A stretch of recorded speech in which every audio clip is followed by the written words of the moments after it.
A un mes de que tome posesión de la presidencia, estoy trabajando ya con avances notables en la elaboración del presupuesto del año próximo. Nos corresponde a nosotros elaborar el presupuesto y vamos a cumplir los compromisos que hicimos durante la campaña.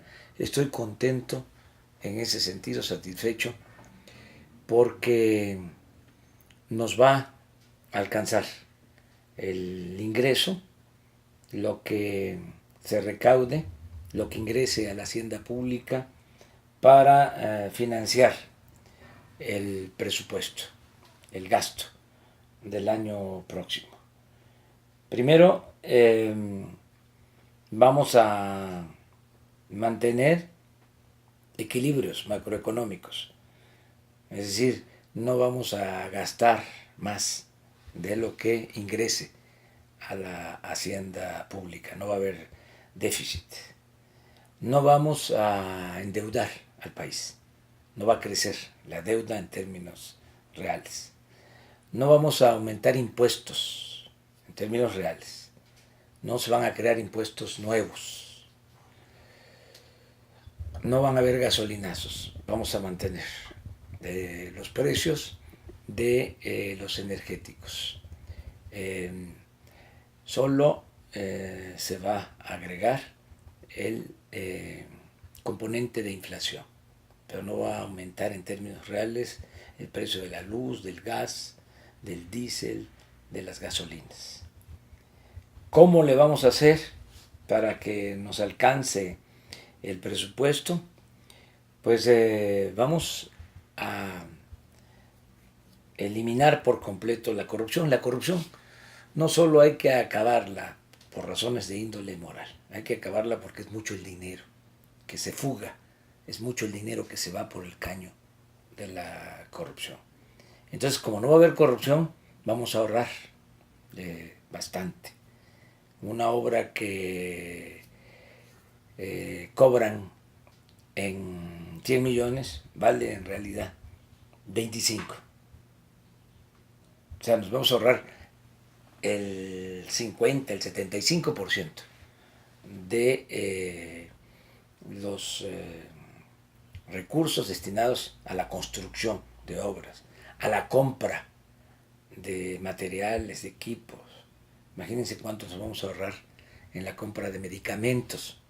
Se compran cerca de 100,000 millones de pesos en medicamentos. Y hay hasta políticos vendiendo medicinas. Compran 2, 3 veces más caro lo que valen los medicamentos. Entonces vamos a ahorrar mucho ahí, vamos a poder acabar con la corrupción y esto nos va a liberar fondos. Y además vamos a ahorrar también, porque ese es el otro componente de la fórmula. Por un lado es que no haya corrupción y lo segundo es que no haya privilegios. Vamos a ahorrar porque se va a aplicar un plan de austeridad republicana. Ya se aprobó la ley para bajar los sueldos de los altos funcionarios públicos. Ya está por aprobarse. Vamos a presentar la iniciativa para un plan de austeridad republicana. Vamos a vender todos los aviones. Yo no me voy a subir al avión presidencial. Reafirmo este compromiso. Y se van a vender o se van a rentar todos los aviones. Ya no va a haber pensiones a los expresidentes, ya eso se elimina. No van a haber gastos médicos privados para altos funcionarios públicos. No va a haber un seguro especial para altos funcionarios públicos. En fin, solo 3 asesores por secretaría. No van a haber oficinas del gobierno en el extranjero, nada más las embajadas, los consulados. Es un plan de austeridad. No puede haber gobierno rico con pueblo pobre. Entonces vamos a tener presupuesto. ¿Para qué? Bueno, para aumentar la pensión a los adultos mayores. Solo este programa va a significar una inversión que no gasto de 120,000 millones de pesos al año y nos va a alcanzar. 1 millón de discapacitados pobres van a tener una pensión igual que la de los adultos mayores. Van a recibir 1.274 pesos mensuales. Esto significa una inversión de 12,000 millones de pesos. Van a haber becas para estudiantes de nivel básico. Los que estudian primaria, secundaria, de familias de escasos recursos económicos, van a tener una beca. 35,000 millones va a costar este programa. Van a tener becas también todos los estudiantes de preparatoria. Todos los estudiantes de preparatoria del país. Alrededor de 4 millones de estudiantes van a tener una beca mensual. Van a recibir becas 300,000 universitarios de familias también de escasos recursos económicos. Estos 300,000 universitarios van a recibir 2.400 pesos mensuales. Vamos a darle empleo a los jóvenes con el programa de aprendices.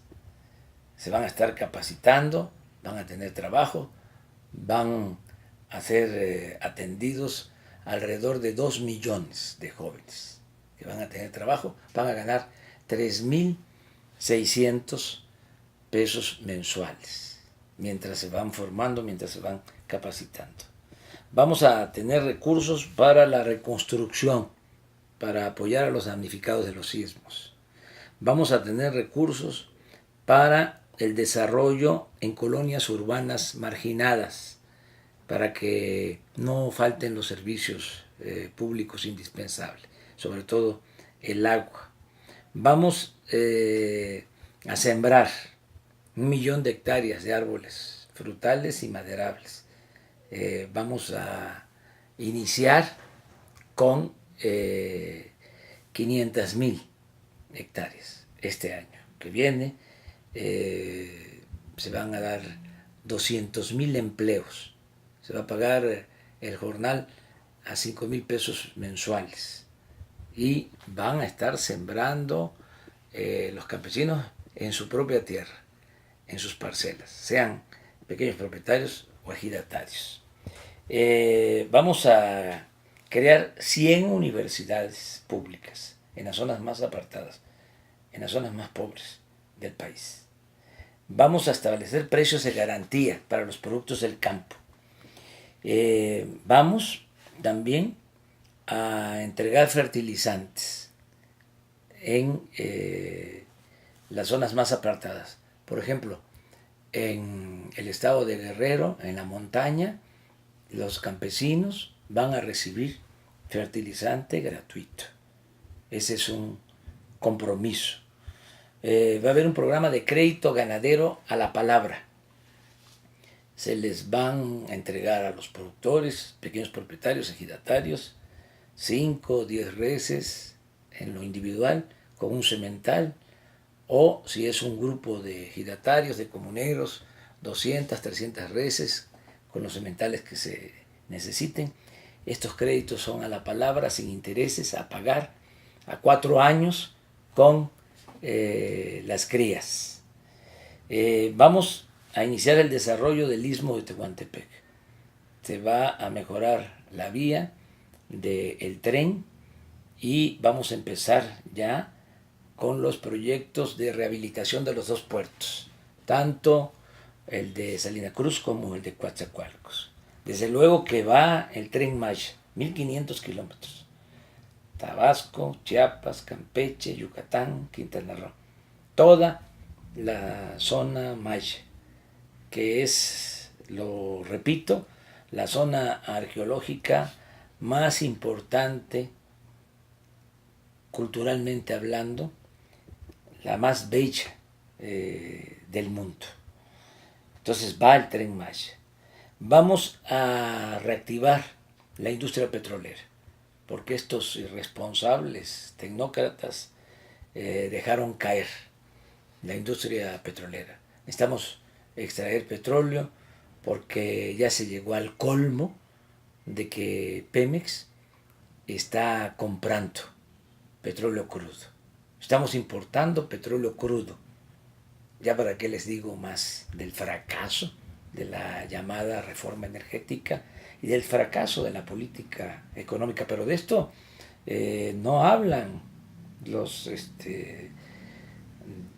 de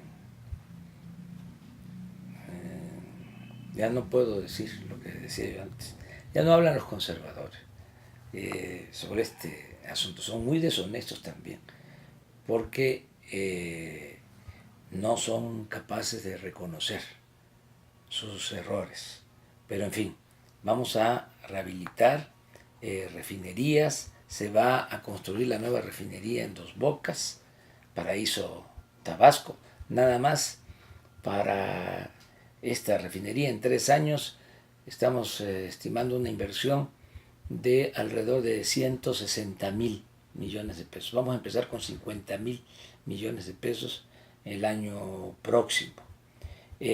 Vamos a producir energía eléctrica porque también otro fracaso del modelo neoliberal, más que nada de la corrupción, del saqueo, porque la política neoliberal es una política de pillaje. Eso es lo que debe de quedar muy claro, en beneficio de una pequeña minoría. ¿Pero qué está pasando? Bueno, antes producíamos toda la energía eléctrica que consumíamos en el país y ahora estamos comprando el 50% de la energía eléctrica a empresas privadas a precios elevadísimos. Por eso la energía eléctrica, las gasolinas, el gas son más baratos en Estados Unidos que en nuestro país, aunque tenemos nosotros los recursos naturales. Pero todo esto es por el saqueo, todo esto es por la corrupción. Vamos a comunicar al país con Internet, porque también es eso, otro fenómeno que sintetiza lo que ha sido el fracaso de la política neoliberal. No es posible que solo tengamos comunicación por Internet, que solo tengamos conectividad para hablar por teléfono celular en el 25% del territorio nacional. Es de los países, México, más atrasados en este aspecto, como también en otros. En crecimiento económico somos de los más atrasados. En corrupción, bueno, somos de los países con más corrupción en el mundo, desgraciadamente. Son los saldos de la política neoliberal, de la política entreguista, de la política antipopular que se ha venido imponiendo. Vamos también a garantizar recursos para la seguridad pública, porque es un problema grave, el de la inseguridad, el de la violencia. Ya tengo bien definido el plan para garantizar la paz, para que no haya tantos homicidios, que no haya robos, que no haya secuestros, que no se padezca de inseguridad y de violencia en el país. La semana que viene voy a dar a conocer ya el plan de seguridad nacional. En materia de salud tenemos que actuar porque es un desastre. Los centros de salud están abandonados, no hay médicos, no hay medicinas. Por cuestiones ideológicas, la derecha, el conservadurismo, los neoliberales, siguieron las instrucciones de organismos financieros internacionales y aplicaron las llamadas reformas estructurales. Esa es la agenda: reforma fiscal, reforma laboral, reforma energética, reforma educativa. Y por eso se lanzaron con lo de la llamada reforma educativa, para desprestigiar a los maestros, afectar la educación, todo por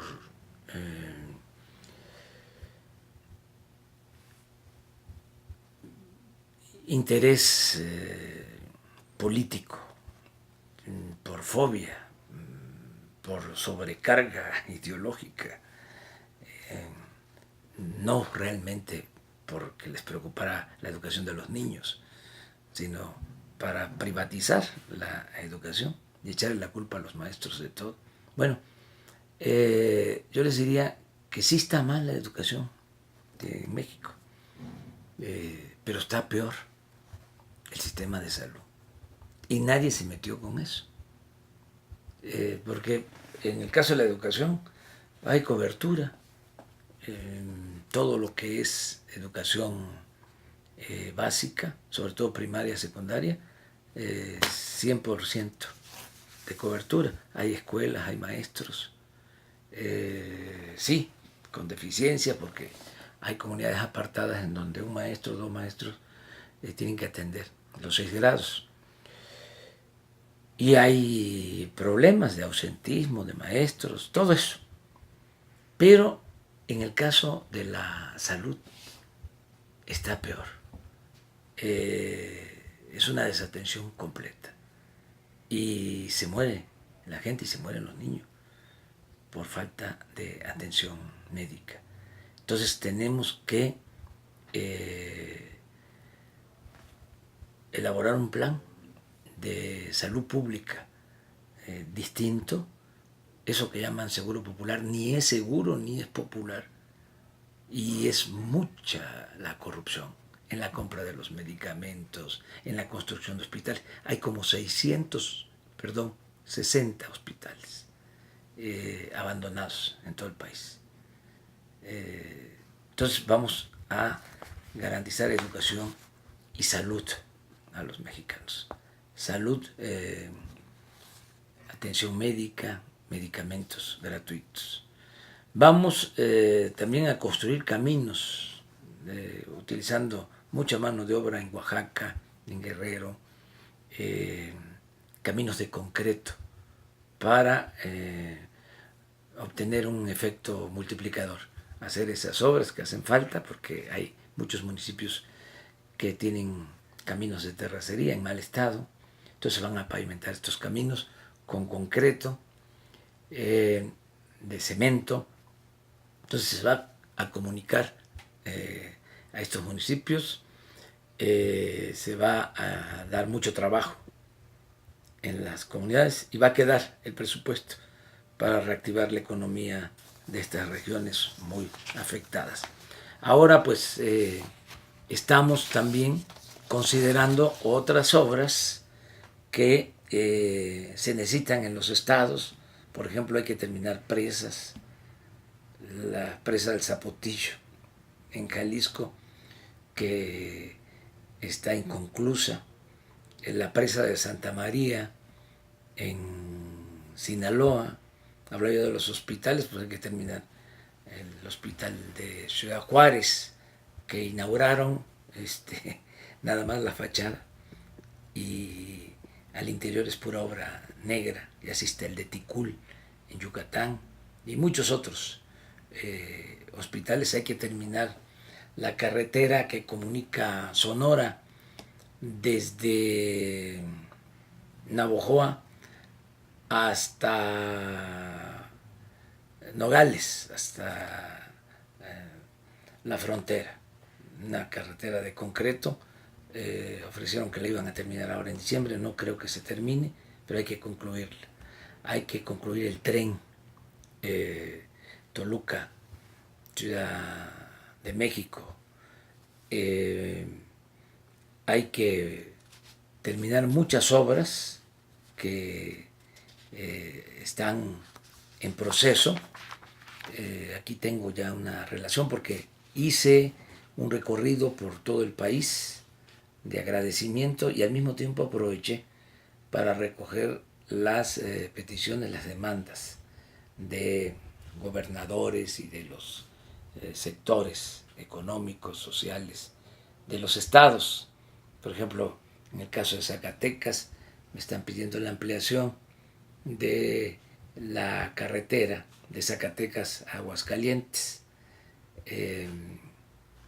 Capufe tiene esa concesión, ahí se puede lograr esta obra porque es autofinanciable y es importante. En el caso de Aguascalientes me piden la modernización de un sistema de riego para utilizar mejor el agua y el agua que se ahorre, que se libere, utilizarla para el abasto de agua en la ciudad de Aguascalientes, que tienen problema de abasto de agua. En Quintana Roo, el sargazo, ¿sí?, que afecta mucho al turismo. Hay que buscar una opción, una alternativa. En el caso de Colima también hay otra presa en los límites con Jalisco, que es importante. En Durango, el camino de Canelas a Tamazula, que es también importante. La comunicación en la sierra de Durango. El camino de Badiraguato, Sinaloa, a Guadalupe y Calvo, Chihuahua, también muy importante. Terminar el Hospital del Iste en Torreón. En el caso de Nuevo León, tres peticiones importantes. Una, la presa para que tengan agua en Monterrey, en la zona conurbada. Hace falta ahí construir una presa. Ya se tiene el anteproyecto, vamos a apoyar en eso. Luego se requieren más vagones para el metro en Monterrey. Y también es urgente la ampliación de los reclusorios en Nuevo León, porque hay motines, porque hay sobrepoblación, hay hacinamiento, en fin, tengo todo lo que se necesita y ya estoy cuadrando. Tengo ya pues un cálculo. Esto me lo presentaron los próximos funcionarios de Hacienda de nuestro gobierno, Carlos Ursúa,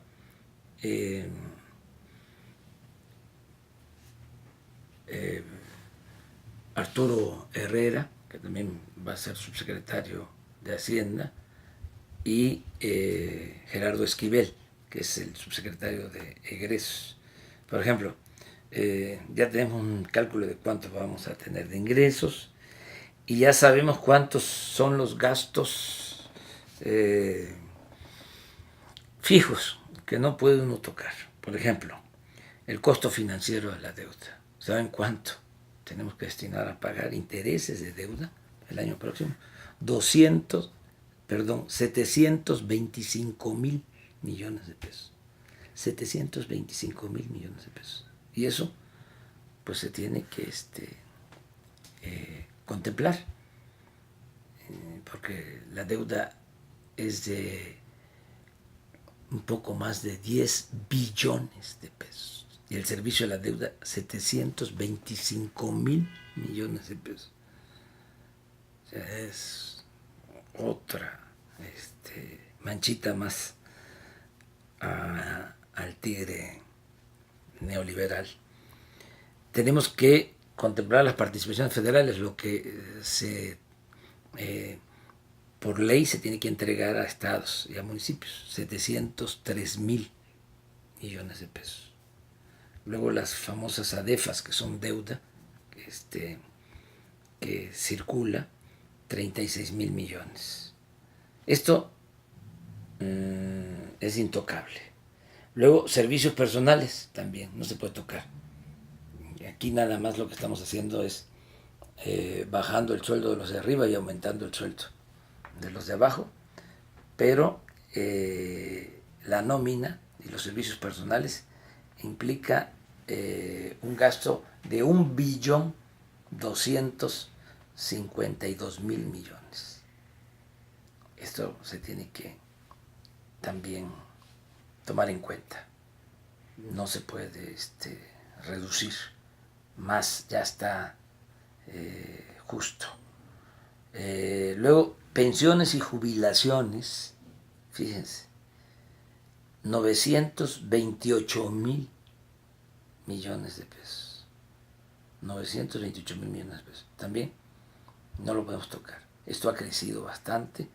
el año pasado se estimó para ejercerlo este año, o sea, 2018, 823,000 millones, y ahora la proyección que tenemos es que se van a necesitar 928,000 millones de pesos, casi 1 billón de pesos para pensiones y jubilaciones. Aquí vamos a poner a un experto que nos cuide mucho estas pensiones, estas jubilaciones, que no se deterioren, que tengan los pensionados, los jubilados, que la garantía de que van a estar recibiendo su ingreso que por ley, por justicia, les corresponde. Y ya nada más estoy ajustando lo que es gasto de operación, subsidios y el gasto de inversión.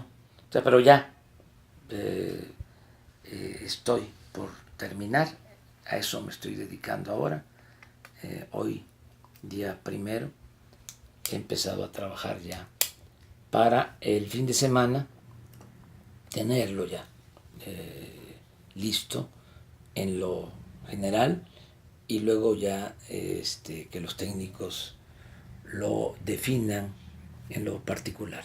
Pero ya tengo mi marco básico a partir de la clasificación económica de presupuesto. Así voy a terminar la semana.